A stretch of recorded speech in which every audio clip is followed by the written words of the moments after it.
What's up, guys? What's up, buddy? Where are you hanging out? That looks nice. I am in Colombia. Let's go. Of course you are. Yeah, we were down here for a trip for the last week. We're actually heading back to New York tomorrow. So it was good times, good hanging out here in the South. But yeah, what's up, guys? Yeah, man, excited to hear more about propaganda because I really know nothing about it. So I mean, let's just start there. Like, what are you building? Yeah, so I mean, I think 7 or 8 months ago I left base, and I was jealous. Like, there's so many agent tech, everyone was building so many cool things, and we were like, okay, I need to run my own shop. I want to build cool products, but like, I want to do it in an on-chain native way from the beginning. So we didn't pursue venture funding, but we need cash, and so we started an agency, working with some of the best teams in the space, and we were very fortunate with some of the clients that we were able to work with really early on. And I think that was like gave us the opportunity to like build a team, build the workflows that we needed. And we got very, very like dialed in on like how we essentially approach launches, product drops, developer marketing, ecosystem development. So like I would say like we're an untraditional like agency in that regard, a marketing agency. We're not doing tweets, we're not doing any of that stuff. But like for context, like we have a PM agent internally. Every time I hop on a client call, 2 minutes after the call, all of that info is put into a context layer, and then tasks are given out within 5 minutes of that call ending to anyone on my team that needs that task. Like we've really like tried to dial and take advantage of AI any part of our process possible. Mood boards are created by agents and then handed off to designers, like stuff like this. And so like part of that was like, okay, let's build that up. In my head, it was like build it up for a year, build it up for 2 years, kind of work with as many teams as possible, build a all-star team. It happened a lot sooner than we thought, and things were getting more and more exciting for us. And we were like, okay, let's start building our own stuff. So we started building our own products 3 or 4 weeks ago. It was our first set of like internal products. The first was the Zora Telegram bot. It was super simple, 1 week build. But at the same time, we were like, okay, we're an on-chain native company. We want to be on-chain native. We should give a space for people to participate and like be along with us from day one, right? And like, if you want to bet on us, there's an opportunity there. What that looked like, we had no idea. And then I was setting up our Farcaster page and then our Zora page Friday late night, and clearly launch the coin, baby. Let's launch the Zora profile coin. And people started picking it up. I was like, okay, I guess we're launching tonight, not like next week. I was just prepping the pages. And I had some like, thoughts about this. I was like, every person on Zora is a creator, and like no one was playing around outside of that space. I was like, what about studios? What about like, I think live stream. Podcasts. Like you guys have been doing it, but like I feel like people weren't pushing the needle of like what you do with the coins, like, and it's so flexible. Like when you go post something, I can go buy up like an additional 25% of the supply. Okay, that could work for a very specific mini app that we might want to go build. And so we were like, okay, let's create a page. Let's have every product be a single post on that page. Those individual coins will also play some part in that product. Maybe, like sometimes no, if it doesn't make sense, especially on client work, it won't make sense, right? Like, so I think like that was the game. The one little thing I was like, what can I do really quickly? It was like, okay, let me just give out $500. Like, let's see how easy it is. There's really no tools to develop utility. Like, there's a lot of great tools to post coins, and there is no automation tools to like, if I just want to send out $500 to all my holders, Banker couldn't do it. Like, I just couldn't do it. I had to manually scrape the listing from Etherscan and then like post it or like send it on a splits contract. And I was like, okay, there's room for utility or improvement here. So I think for us, like our goal is just experiment with a bunch of forms of utility. And then if it makes sense, productize it and open source it. And then at the same time, build our own products. And so, I would say today we're still 60% focused on client work, 40% focused on our own products. We have 3 products in dev, 4 products in design. Our cadence and our goal will be to launch 1 to 2 products every month. And that's kind of what the next phase for propaganda is going to be. Yeah. I mean, I'm having flashbacks to the back of an Uber in Austin, where I think you're showing me your Notion AI empowered Notion that was just doing a bunch of stuff. I think you were even working at Base still at this time, and it was just like, I was like, holy shit, Bobby is deep down this world here. It sounds like you guys have just continued to cook on it. Yeah, I mean, I just needed a space, and I needed to take a bet on myself, and I had it. And then, like, I think I did want to start this, but then when the base offer came, I was like, okay, I kind of got to take that. It's a golden opportunity. I love that team, love everything they're doing. So, yeah. And what's like the frame that you're looking through when considering what products to build? Like, is it, we've talked to a bunch of people building like ephemeral social-fi products, and that's like the thing they're going to go do. These like they're going to exist for a week, then they're going to turn down, they're going to go do it again. So like, how are you guys, like, what are the constraints that you're thinking about building? I think there's the super ephemeral, like mischief style product stunts. And it's okay. I think for us, like, we're very much focused on revenue and like sustainable profits, because if we can actually generate like a good flywheel and a good profit model, then like we can build out a team. I can hire a CEO maybe and spin it out if it makes sense. I think like we're not setting up any specific system, because every product will be essentially its own version. Maybe it spins out, maybe it doesn't, probably won't most of the time. And then just things that are fun and different. And like, okay, let me give you context. Like, I think like what Nadar was talking about was a great example of like, there's a lot of cool technologies. People just need to put the Lego pieces together. I'll give you a great example of something that, like, I mean, people can steal this. I don't care. We are going to build it eventually. It's set to like launch on our side in December, but we're building the buy now, pay never button. So buy a product. More flashbacks to Uber, man. Yeah. So like we have a button product, or a checkout product, where you just stake any dollar amount, you get the money back when the yield generates enough for the product, and so you never pay for it. So buy now, pay never. That's like one thing. Quickly, in about 2 or I think 3 weeks or so, we're launching a Venmo request mini app on Farcaster and Base, and you can essentially request anyone a Venmo request, but you have to be friends with them. They have to be friends with you. So there's like some protection against it. And then 24 hours, if they don't pay it back, it starts accruing interest instantly, right? And so imagine like, that we're calling it "fuck you, pay me" or FYPM, but like it's one of those things where it's like crypto enables these things that fiat can never do. They're very simple if you just connect two apps together. So why not do it, right? And like, I think there's a lot of low-hanging fruit. Zora is like an open ecosystem that we wanted to play in, so we started there. But Farcaster, Base app are also great. There's other things I think are also undiscovered. Like Blackbird is about to open up all their data through their new chain. Okay, like, should we tokenize? Like, should I instantly coin every restaurant on Blackbird and have a prediction markets, and that's new Yelp? Like, what? Like, yes. What does that? Yeah, like, very simple things. They're not like, we're not breaking new. We're not like doing 100 megabyte data throughput, like, or anything like that. Like, nothing like very technically savvy. It's like interesting things for consumers using things that are already out there. Lets us move quickly with our agents and the team that we built and the infrastructure we built.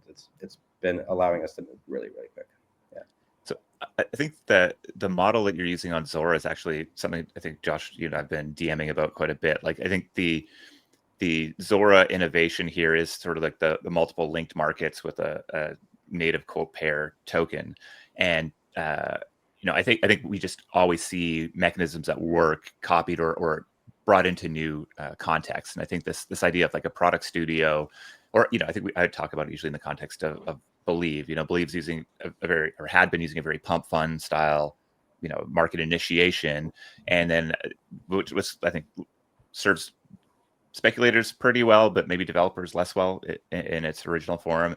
And then I sort of see what's happening with Zora, where you'd have maybe a network token, you'd have a creator, and in this case, maybe a builder or an agency or brand coin, and then you have these individual coins on top. Just feels like far more of an elegant solution that kind of brings more value as that attention grows. So I'm like, to me, that is a whole other platform potential there, right? Where the specific things that you're trying to go do are actually focused on. Maybe it's the vibe coder market, or maybe it's sort of these bootstraps, or maybe it's agencies that are just the type of building that you're doing right now, I think is more indicative of what the future will hold than maybe the way that we built startups over the last little while. So do you sort of, like, have you given up anything on building in Zora, or do you see this as the platform that is just going to start to be used in various different ways?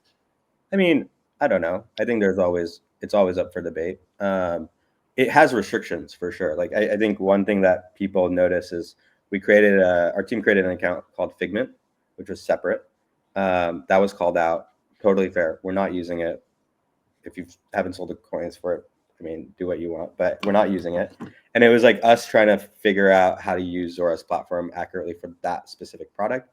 To clue in like what that is this is one of the ones in like late stages of development, so it'll launch quickly after some QA this week. But like essentially, any designer can post their Figma designs, and if you own 100 of those coins for that person's designs, you can unlock the Figma frames and like copying that into your Figma. And so essentially like a playground for designers. But we're going to build our own UI for it, all of that stuff. It's going to be built on Zora, a Zora token, like a post coin, right? But that's limiting. Like we were trying to like figure out how is the best way to do it. Then we figured out we could buy up a bunch of the coin before we post it, and it was like, okay, maybe that will work. And that aligned more, and we're gonna try it. And if it doesn't work, like, okay, we'll try something else. I'm not sure, right? And so there are limitations. It's definitely a platform built for the UI is built for creators and like Instagram. We are very much out of that box. But to the point you were making earlier, we know that we're going to build something for the long term, and it's a marathon. And like Zora is one of the few only platforms that lets us build value over time versus us having to focus the valuable moment at the time of launch. I mean, clearly, like there's some belief in us as a team, which is awesome. And like we didn't plan that launch. We just tweeted twice, and like there was no other planning outside of that. And that's the way it should be. It's like I wanted to launch a coin as early as humanly possible, essentially at value 0, and let people take a bet on us in the long term if they wanted to. Yeah. I mean, I think it's just an indication that people want to bet on people that they believe in with like ambitious long-term visions, and there's just not enough of that right now. So, and most people like are trying to launch a coin and make 300K in a day, and I'm like, okay, like we're gonna get that there eventually, and like it's just we're gonna be building on this for a long time. Yeah. I'm curious if there are any, you're like a few years removed from the DeGods experience now. Like, are there any kind of like reflections or lessons from that you're kind of bringing forward into this new adventure? So much. I led product at DeGods. Like we were known for building like high touch product experiences that like felt different. Like our bridges felt different. They felt magical. They felt like they didn't feel like crypto. A lot of that was not me. Like I had built a lot of SaaS products in the past, and Frank was really the one that like, or Rohan on the team, like was the one that like kind of guided us and pressured us into like, how do we take this past that limit? And like, huge props to him. I learned so much. I was there for 2 years. Dave was in the room in the small ass apartment from day one, and like everything was Q&A'd, everything had multiple iterations. We threw out maybe 20 plus products because it just didn't meet our bar. I think we're gonna be a little bit more agile. We're gonna be okay with shipping like mid quality or like quick builds sometimes just to test something. And I think our scopes are going to be a lot smaller initially, and then we'll V2 stuff. So for example, the Telegram bot's a great example of that. People loved it. It barely works. It's under maintenance actually right now for like the next hour. But like it started breaking after hitting like getting Jacob, or like if you're following Jacob or Jesse, it started breaking all of a sudden. But now there's market fit. We're going to add a V2 where you can actually buy and trade and sell directly in the Telegram bot with a smart contract wallet. And so like we're setting that up, but there's also limitations to the tech that like Zora has. Like there's no WebSockets or anything like that. So we got to wait for some maturity in that ecosystem. And we're chatting with Zora Terminal and seeing like how they've built some things. But yeah, overall, like I think learn a lot from the DeGods eras. That was, monumental. Base as well, like monumental. Like to early days of Base, like I spent 6 weeks just working on the Atari Coinbase project with Atari. Like that was a huge project, and like getting that perfectly dialed in And like, you know, I think there's the MVP. I don't really believe in the MVP anymore. It's more about like, you know, you now got to build great products that are designed beautifully and that feel magical as an MVP. And like, I can't classify that as like what an MVP is. People will get the wrong message. Especially with vibe coding though. It's like, we're 10x faster on getting there. I'm interested in, you know, you took great care to ensure that when you said you're a marketing agency, that you're not doing tweets, and sort of embedded in that is this idea that maybe there's that the usual marketing motions in crypto are kind of tired, not as effective. I'm curious, how would you describe the approach that you're taking? Because you know, you're doing really big projects with some really notable brands. I think you're wearing a hat of one of them right now. I can imagine these things having really big impact, but they're not having the impact in the same way that maybe measuring a KOL campaign or even an ad campaign would have. Yeah. Actually, how about this? I'll tie this back into like the value that like Zora I also feel emulates more than what Instagram is. So like in regular social media or regular marketing, it's all about reach, how many people you touch. But you know, you can't really measure the value you've impacted per person that you've reached, right? Like if I can impact 5 people to give me $1 million, that's more valuable than me impacting 50,000 people to give me $1, right? And so like I mean, and in the world of like crypto marketing, where a lot of companies are ecosystem developer focused, where they're trying to convince a team to build on their stack, 5 great teams is worth way more than 50, you know, indie projects or hackathon builders. Polymarket on Polygon is a great example of that, right?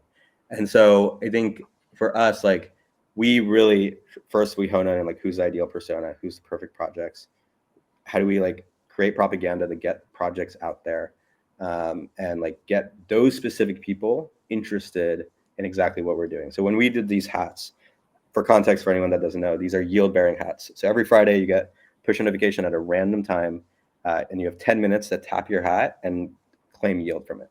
It did 2 things. It was able for us to educate Eco's crowd liquidity product and how stablecoin balances were being used to solve intense cross-chain for routes. Very complicated. We did it in an elegant way through the product. And then the second thing is I went on and chatted with dozens and hundreds of people that we thought would be a good fit towards Eco's like long-term goals. So yes, there's not 10,000 people with this hat. There's 500 people with this hat right now, and 140 of them tap every week, right? And it's a different group. So like, you know, I would say maybe there's 200 people at max inactive. I haven't like checked enough, but like what that's done from a BD standpoint, a go-to-market standpoint for Eco's like real value with their relationships with new projects, like is compounding, and it's worked for them. They're not the noisiest thing on the timelines. They're not any of that, but they are.